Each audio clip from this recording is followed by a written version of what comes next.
It's another episode of the Donut Bag. How will the Steelers do this year? I will give my prediction. How do they match up against the Cleveland Browns? I'll talk to Rod Bluhm from the Brownie Sunday Podcast.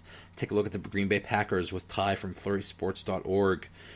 I talked to Kyle Senra from FlurrySports.org about winning strategies in fantasy football. I start a weekly picks contest with Coach Warzu. Then in our Best Of segment, this week we talk about the best summer theme songs. A new Donut Bag is coming up next.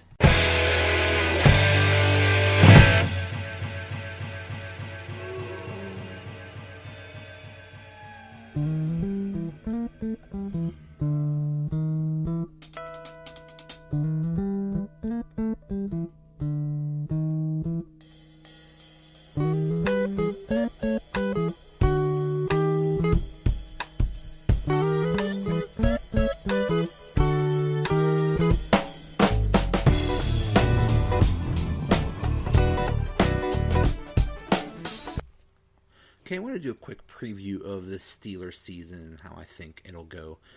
Let's start with the offense and the running game. I think it'll be better than last year. We know what we're going to get out of Le'Veon Bell. He's probably going to start out a little bit slow because of the holdout, but I think he'll be motivated to have a big year, so he should be okay. James Conner looks a lot better than last year. Not sure how much he'll play, but they also have Stephen Ridley there too, so their running back depth is pretty good. The wide receivers, I think, will be better than last year. Last year, you had Antonio Brown, Martavis Bryant, and Juju as a rookie. Martavis Bryant was a big disappointment. This year, with Juju as a second option, I think they'll be better. James Washington should be the third option. I'm not sure how he's going to do or how much playing time he's going to get, so but I think the combination of Antonio Brown and Juju will be better. The tight ends could be a question mark. Hopefully Vance McDonald is healthy. If he's healthy, then the tight ends will be a great asset to the offense.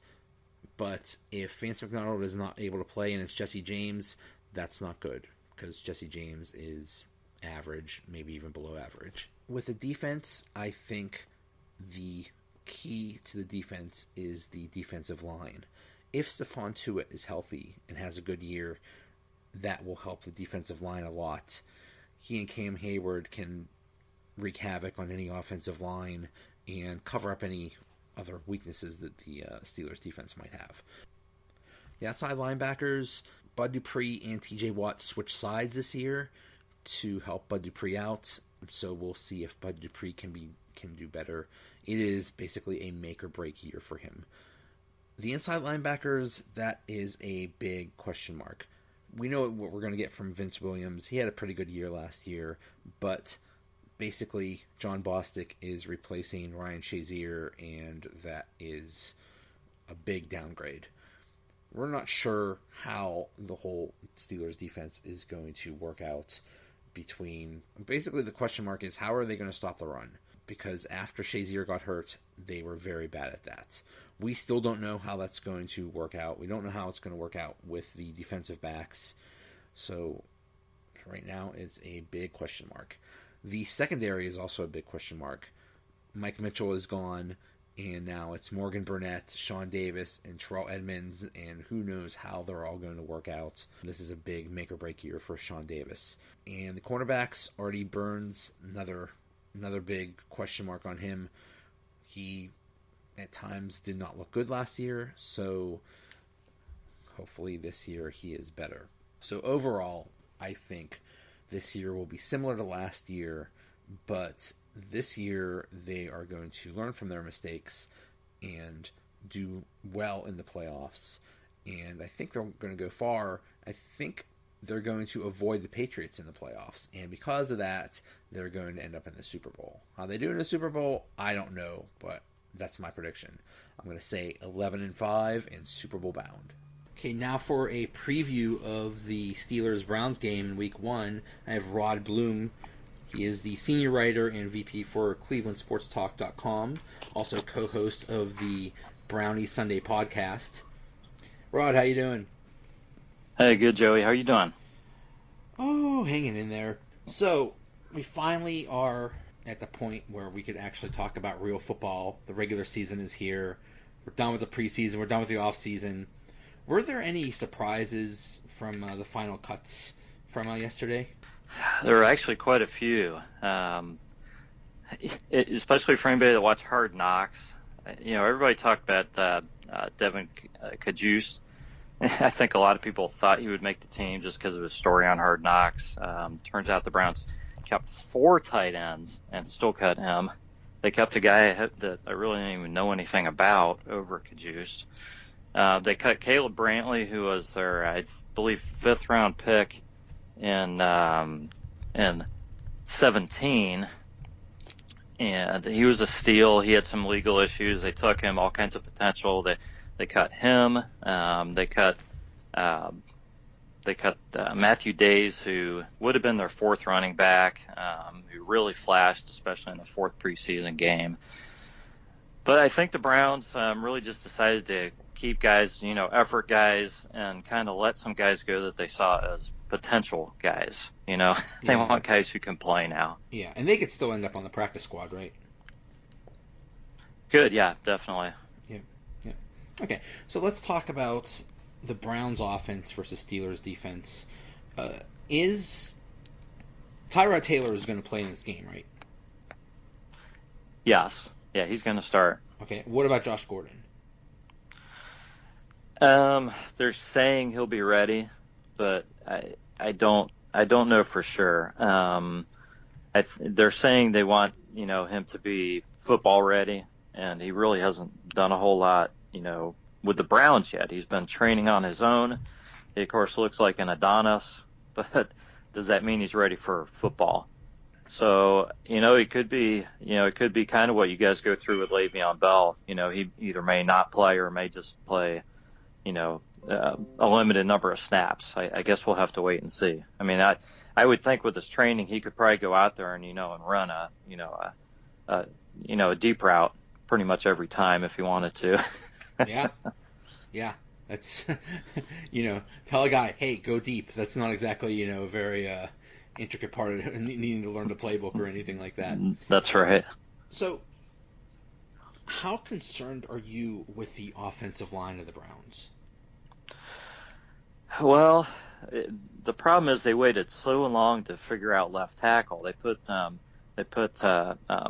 Coleman out there at first, and he's not even on the team anymore. They ended up trading him for a 7th-round pick, and they shift Joel Bitonio, who was hurt last year, who's an excellent, played excellent left guard for a number of seasons for the Browns. They shift him to left tackle partway through, training camp in the preseason, and I guess he's looked good. He's played well, but he's been a guard for like 4 years, so there's a little bit of concern there. But that also allows them to put Austin Corbett in the lineup at left guard, who was their one of their 2nd-round picks, who they really like. So it's going to be on that side of the ball, and the question is Joel Bitonio able to play left tackle, at a high level?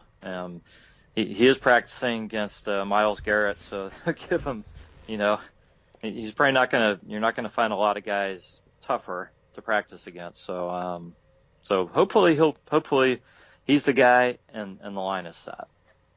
We'll see. That's a big question. I think the Steelers' defensive line might be a little better than last year, and because Stephon Tuitt is hopefully healthy, and that should help. So a better Steelers defensive line versus a maybe weaker Browns offensive line. I think the edge might go to the Steelers there, and we don't know. I mean, then again, we have no idea how the whole Browns offense is going to look, with all the new additions. So that should be interesting.